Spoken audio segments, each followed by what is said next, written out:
Everybody good? Good morning. I'm pleased to be here to announce the opening of the Northeast Ohio Crime Gun Intelligence Center, or CGIC. CGICs like this one are law enforcement hubs that focus exclusively on investigating and preventing gun violence. They bring law enforcement officers and prosecutors together from local, state, and federal levels all together in one place. There, they provide them with access to cutting-edge ballistic analysis and firearms tracing technology. Through enhanced collaboration and advanced technology, CGICs help investigators generate leads to get shooters off the streets and dismantle the trafficking networks that supply violent criminals with their guns. To mark today's opening, I'm joined by the ATF Director, Mr. Dettelbach, and the U.S. Attorney, Ms. Lutzko, and more than 20 law enforcement leaders. They represent just some of the dozens of agencies that will benefit from this CGIC. Standing together today, this group also represents the collaborative approach that the Justice Department has taken to combating violent crime over the past 3.5 years. When I became Attorney General, I knew that grappling with the violent crime that surged early in the pandemic would be one of the greatest challenges faced by the Justice Department. I also knew that among the most powerful tools the department has to confront violent crime would be our partnerships. Our partnerships among federal law enforcement agencies assisting in the fight against violent crime, our partnerships with the state and local law enforcement agencies that protect their local communities every single day, and our partnerships with the community groups, intervention workers, and local leaders who work alongside us to help prevent and reduce gun violence. So we have spent the last 3 years pouring every available resource into strengthening those partnerships, including through CGICs like this one. But just today, there is a proposal to drastically cut the Justice Department's budget by almost $1 billion, including U.S. attorneys and the ATF, which help keep communities like Cleveland safe. This effort to defund the Justice Department and its essential law enforcement functions will make our fight against violent crime all the more difficult. It is unacceptable. Today also marks the 2-year anniversary of the Bipartisan Safer Communities Act, or BISCA. In those 2 years, we have charged 525 defendants under the Act's straw purchasing and firearms trafficking provisions, and stopped 800 firearm purchases by young people who are legally prohibited from obtaining guns. We have made wide-reaching efforts to combat the scourge of violent crime, and we are seeing results. Data released by the FBI earlier this month show that in the first 3 months of this year, violent crime decreased by more than 15% compared to the same period last year, and murder decreased by more than 26%. Here in Cleveland, homicides committed with a firearm are down more than 33% year to date. And this builds on the historic decline in violent crime we saw on the national level last year, including the largest one-year drop in homicides in 50 years. Those declines are more than just statistics. They represent people who are still here, who get to share their lives with their families, and who get to contribute to their communities. But we know our work is far from done. Earlier this month, a block party in Akron became the target of a drive-by mass shooting. 28 people were injured, and a 27-year-old man was killed. And last month in Euclid, Officer Jacob Durbin was tragically shot and killed in the line of duty responding to a call. Officer Durbin was a veteran of the U.S. Army National Guard. He was just 23 years old. We remember Officer Durbin today and all of the officers who have made the ultimate sacrifice to keep our communities safe. Our country owes them and their families a debt of gratitude we can never repay. The Justice Department is committed to doing everything in our power to combat the gun violence that endangers our communities. And we are committed to doing everything in our power to support the law enforcement officers who risk their lives for our communities every single day. No one in this country should have to live in fear of gun violence. No family and no community should have to grieve the loss of their loved ones to senseless violence. That is why we are here today. The Northeast Ohio Crime Gun Intelligence Center will help us leverage our partnerships and technological innovation to solve gun crimes and save lives.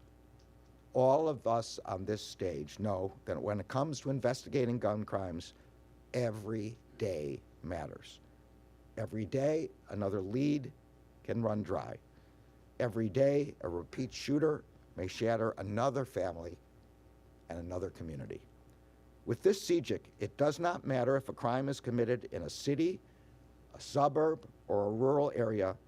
The law enforcement investigators who investigate will have cutting-edge technology at their fingertips and a lineup of experts ready to assist. And if a single firearm is used to commit crimes in multiple jurisdictions across Northeast Ohio, this centralized CGIC will enhance investigators' ability to detect patterns. Across the country, we have seen how CGICs can support law enforcement investigations. A few months ago, Chicago police officer Luis Weska was shot and killed on his way home from work. It was a tragedy for his family, for his colleagues, and for the city. Because of the new CGIC, investigators were able to promptly process ballistics and firearms evidence from the scene. They identified and arrested a subject within weeks. In March of this year, the Detroit Police Department recovered a firearm with an affixed machine gun conversion device. Working with the Detroit CGIC, law enforcement were able to connect the use of that firearm to both a drive-by shooting and a gang-related homicide. We opened a CGIC in Columbus a little under a year ago. Before the CGIC opened, it took between 40 to 60 days for a shell casing found at a crime scene in Columbus to get added to ATF's NIBIN database. Since the CGIC opened, we have cut that time to 2 days. Whether in Chicago, Detroit, or Columbus, or here in Cleveland, CGICs help law enforcement keep our communities safe. CGICs are a great tool, but they are not our only tool.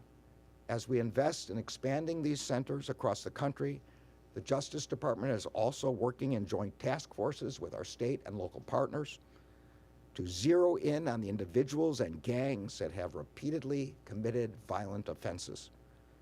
And building on the power of collaboration, today we published an interim final rule that will allow firearms dealers and others to check the FBI's National Crime Information Center database so they can see if guns being sold to them were stolen. We are also putting our grant-making powers to work to hire more police officers, strengthen community policing efforts, and invest in evidence-based community violence intervention programs with a track record of success. And we are continuing to take steps to build the public trust that is essential to public safety. I am grateful to all of our enforcement and community partners throughout Northeast Ohio who have helped advance efforts to keep this community safe. Our work is far from over. Progress is only progress, and without our vigilance, it can easily slip away. This CGIC does not represent the culmination of the Justice Department's efforts to stop gun crimes in this region. It marks a new chapter. Before I close, I want to acknowledge that we are here today in Cleveland on what should have been Tamir Rice's 22nd birthday. Tamir's death was a tragedy that devastated his family and so many in this community. I am thinking of Tamir's loved ones who miss him every day and for whom today is a particularly painful day.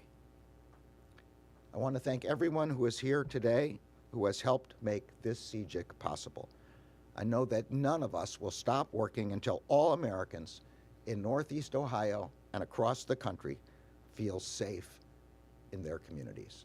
And I'm going to turn the podium over to the director of the ATF, Steven Dettelbach.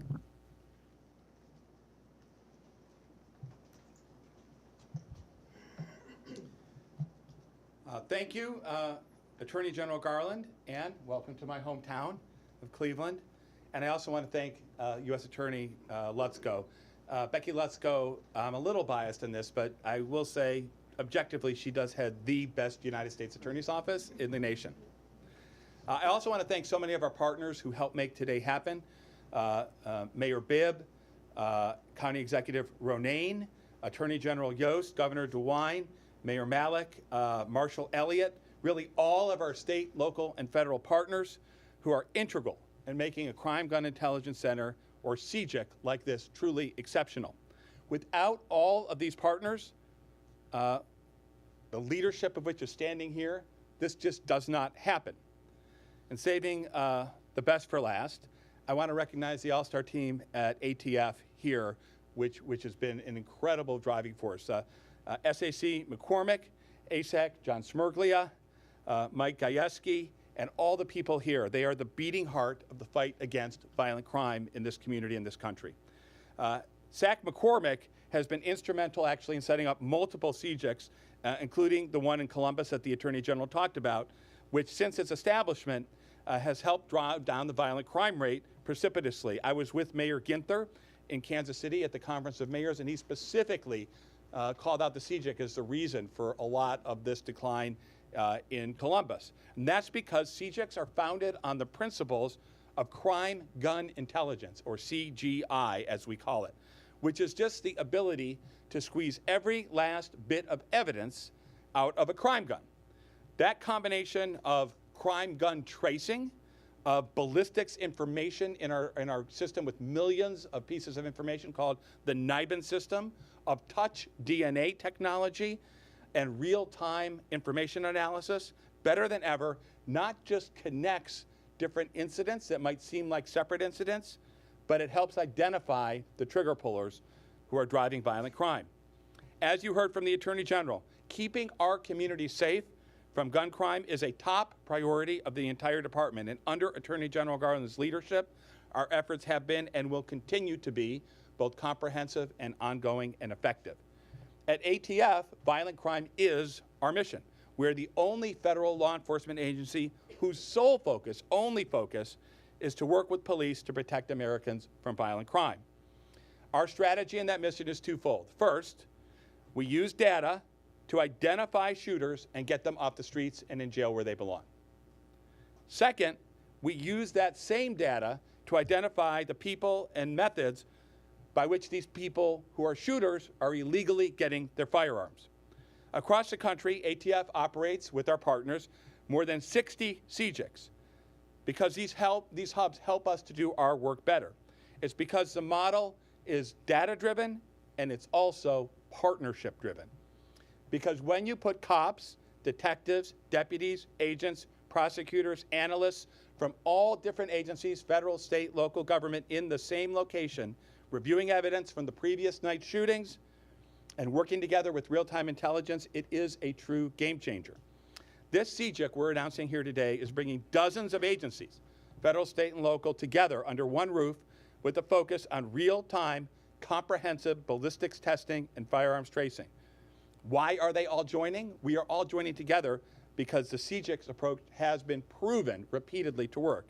You heard from the Attorney General about this. Crime gun intelligence, ATF-led investigations with the U.S. Attorney's Office. Last summer, we brought 59 charges using that method against people for firearms and narcotics crimes. Seized 250 crime guns. The investigation focused on firearms crime in Cleveland using this same kind of data from the NIBIN system and tracing to disrupt criminal activities. And it resulted in a lot of guns being seized that were NIBIN hits on multiple different crimes. I remember there was one firearm that we announced this together that had been linked to 14 different shootings here in Cleveland. The strategy works. In Cleveland, homicides with a firearm are now down more than 33% year to date.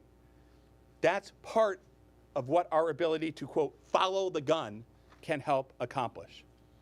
And the data shows that our firearm trafficking investigations are increasingly intelligence-driven. Referrals from CGICs that resulted in referrals to prosecutor's office increased nearly 20% in just a 5-year period. This data underscores the value of CGICs and why today's announcement and the work being done here is so critical to protecting Americans from violent crime. That's why we're taking what we did last summer and making it permanent. This coordinated partnership this CGIC will allow us to continue to hold accountable the shooters who are terrorizing our communities with these tools. Because CGICs stop the next shooting. CGICs make homicide cases. CGICs focus our attention on a small number of individuals who are driving violent crime. And CGICs do even more. They also identify where the shooters are getting their guns. And there are many ways that firearms are trafficked from lawful commerce into the black market. And ATF is working tirelessly to stop that trafficking. Firearms trafficking is not a victimless crime. People who illegally arm violent people are also responsible for the predictable and destructive violence that follows. Common sense tells us that, but so does data. According to a recent report that we did, 60% of the recipients of trafficked firearms are convicted felons and other prohibited folks. And thousands of those trafficked firearms are directly linked to murders and shootings. And of course, that makes sense, right? If you can pass a background check, you don't have to get a firearm on the black market. It's also fitting that while we're making this announcement, we are celebrating the second anniversary of the Bipartisan Safer Communities Act. That created 2 new crimes, as the Attorney General mentioned, that are focused on firearms trafficking: straw purchasing and a trafficking statute. And I have to say, every time I hear the Attorney General talk about it, the successes are evident. The number is getting higher and growing. 525 defendants charged with just those 2 new laws. And while our efforts are paying off, we cannot become complacent. We have to work more. Of course, far too many lives are still being lost to gun violence every day. The number of children who are dying is shocking. Firearms violence is the #1 cause of death with children and youth in the United States. Not cancer, not cars, guns. It's unacceptable. Seeking justice for those victims and preventing more victims. That's what drives the brave men and women, the heroes that are standing on this stage every day. I want to close with this. The progress we have made means that the strategy is working, but it does not mean that our work is done, not by a long shot. It is not the time to let up.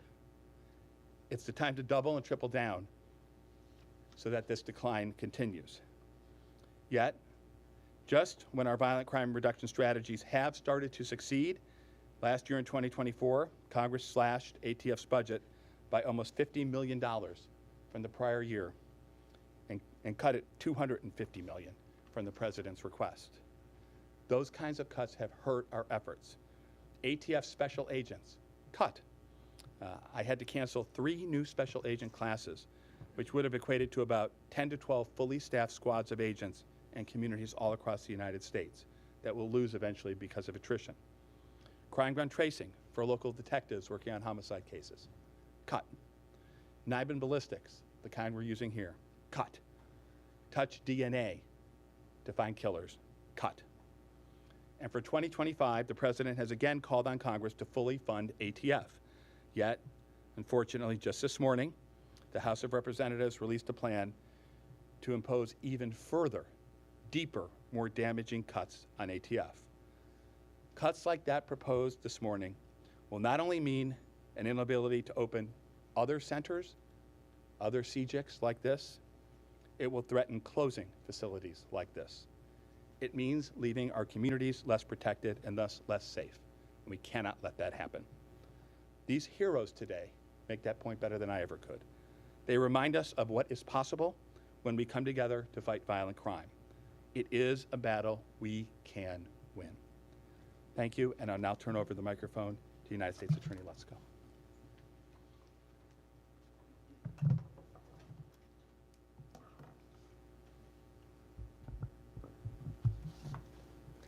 Good afternoon. I'm Becky Lutzko, the United States Attorney for, as Steve put it, the best U.S. Attorney's Office in the country, here in the Northern District of Ohio. I want to thank the Attorney General and Director Dettelbach for your support in establishing this CGIC here in our district and for joining us on this important event announcement here in our district. And I also want to extend a special thanks to our district's ATF Special Agent in Charge, Daryl McCormick, and Assistant Special Agent in Charge, John Smerglia, who, since we first discussed establishing this CGIC last summer, have worked tirelessly and devoted countless hours to breathing life into this CGIC. It is because of their efforts and their work and dedication to this project that we are here today. The CGIC's opening reflects federal, state, and local law enforcement partners coming together to support our collective mission to address gun violence and fight violent crime throughout Northeast Ohio. Investigative data shows that across the country, the same guns are often used to commit violent crimes on multiple different occasions.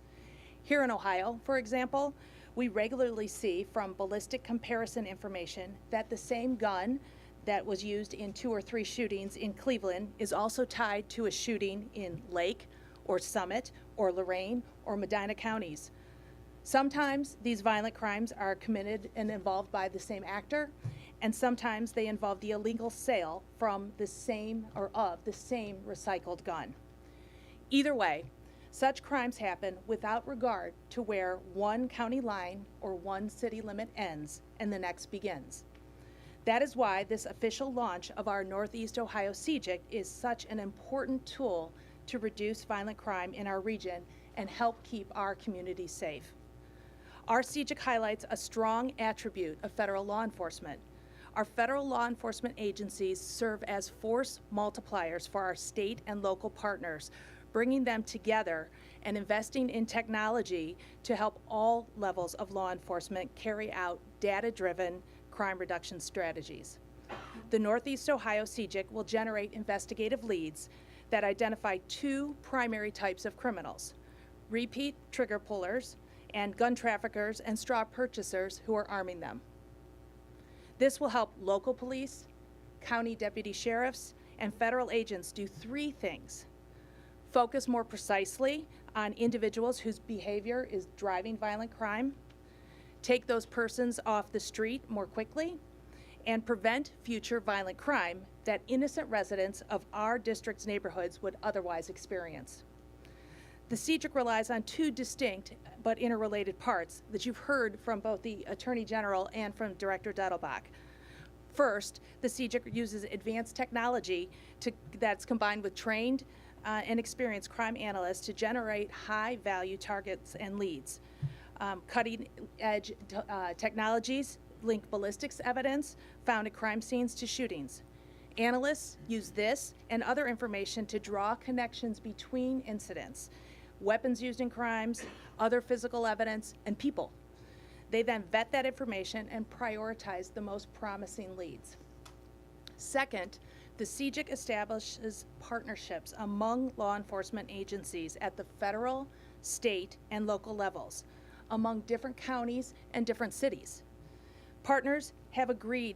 The partners to this CGIC have agreed to regularly provide ballistics information into a single common system for analysis and for use by all. But even more importantly, they have committed to sharing other information and to working as a team toward the common goal of solving and prosecuting violent crime throughout Northeast Ohio. By focusing on the most promising leads, they maximize the effective use of limited law enforcement resources.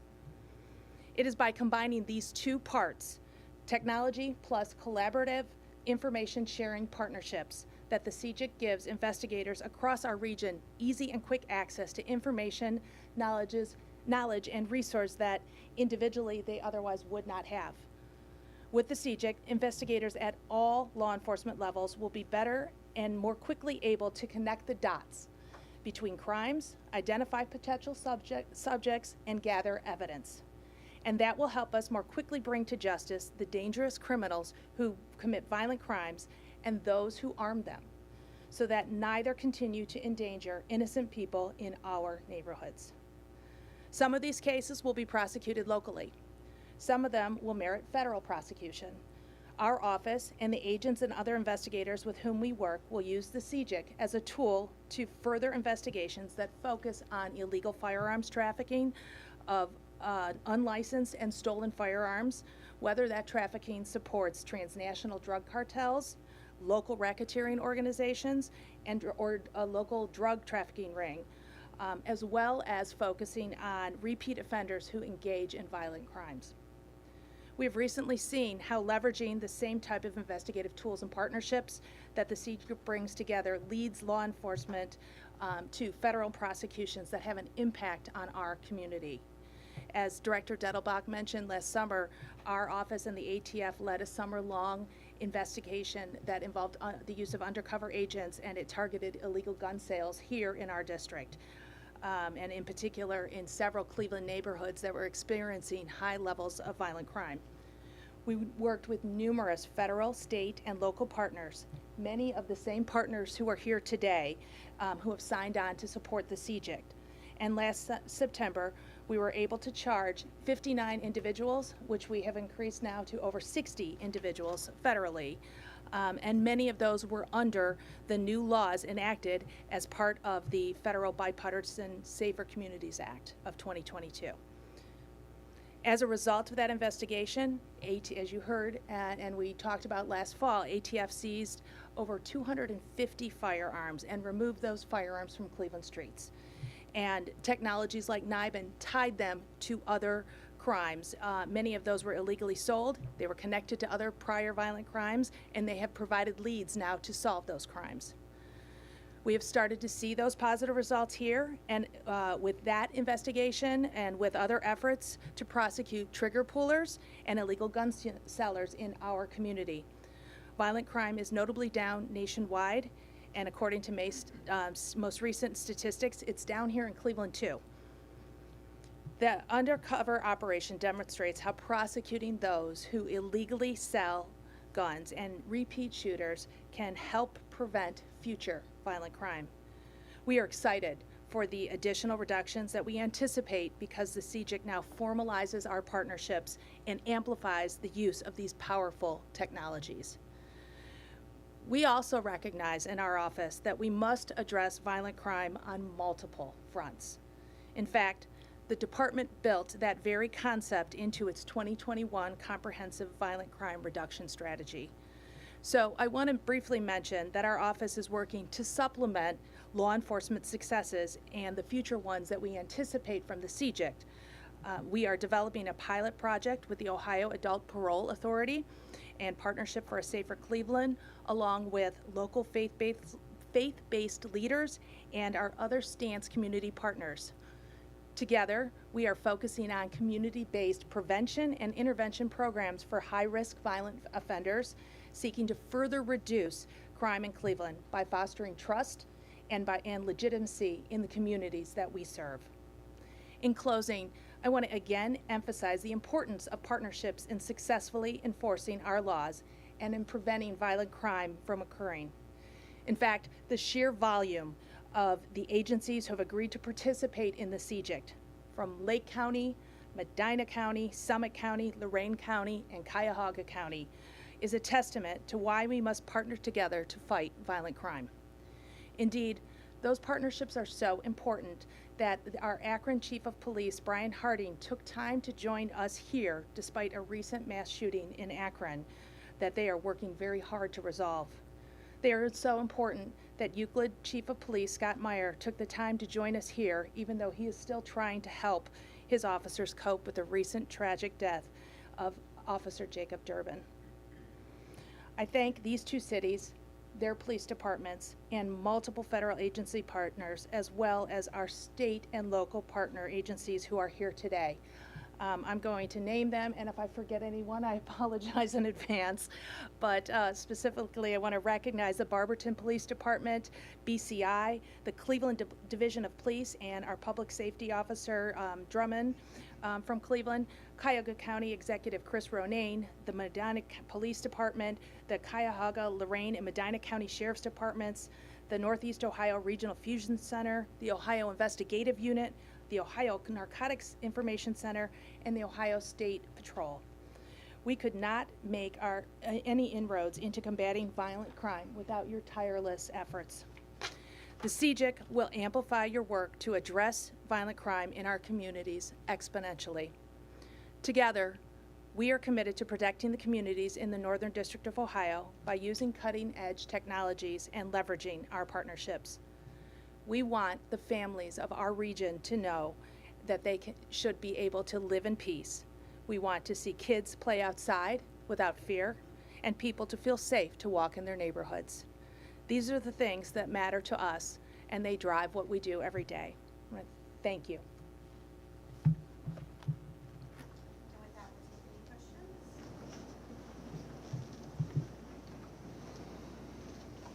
Talk about the decisions that go into choosing where to put these centers. Why Cleveland? Why Northeast? Well, we're trying to spread them all over the country. Partly depends on the willingness of partners.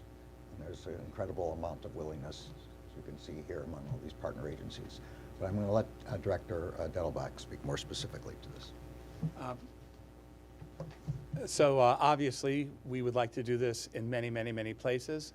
We look at things like, as the Attorney General said, the level of ability to partner with the local community here. That is an off the board score. That's been the case for many years. And we look at where the crime is also, right? And so in communities like Cleveland, all over the country, we experienced that spike in violent crime several years ago. That happened here. It hurt people here. I remember reading and seeing in the media the reports that you guys ran on those numbers as well. So we look at that as well. And then, of course, we have to make $1 out of 50 cents. So we always want to go to more places, and I'm just hoping in the future that we will have the ability to come to places like Cleveland and to maintain this effort, given what we're facing. Yeah, Leslie from 21 News. For police departments that are maybe roughly an hour away, would they be able to utilize this center and kind of send their evidence up here? Yes, the short answer is yes, but again, I'll let Director say more. Well, sure. So, so this is a great example of a regional model. I think the U.S. Attorney made that point really well. But we do this in a lot of places, and there's different models. And for instance, we opened one in Fargo, North Dakota.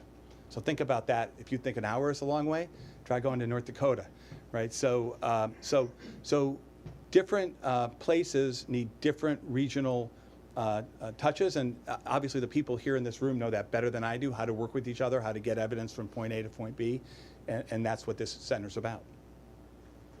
Sarah, you have a question? Yeah, thank you.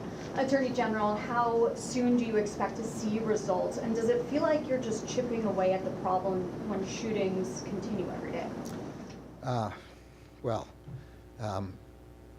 I think we'll see results when we see the next set of violent crime statistics. The FBI produces them virtually every quarter. Many local press and newspaper collect that information and also produces it. Look, I worried at the beginning that this would be a very bad situation. That is when I first came in. But I remembered I was an assistant U.S. attorney in Washington, D.C. when the murder rate was extraordinarily high. And through these kinds of programs, but with less technology, we were able to drive the numbers very far down, such that, you know, before the pandemic, the numbers were very low. We are beginning to see that again here, as I said. This is not just a chipping away. To get the largest reduction in homicides in 30 years, that's an enormous decrease. So I'm hopeful. We are not going to rest until we are able to ensure that everyone is safe from gun violence. Cassidy Wilson with Spectrum News 1. How do you feel about the designation of gun violence as a public health threat, and how will centers like this one help with the gun violence problem? So on the first question, this was a determination by the Surgeon General. I think it's helpful for drawing public attention to the question. I'm going to let Steve answer your second question. Well, it's sort of what we talked about the entire time, so I don't want to repeat, but by basically leveraging the two things, the two key ingredients here that will drive down violent crime are, number one, the partnerships, so the collaboration, and number two, the intelligence.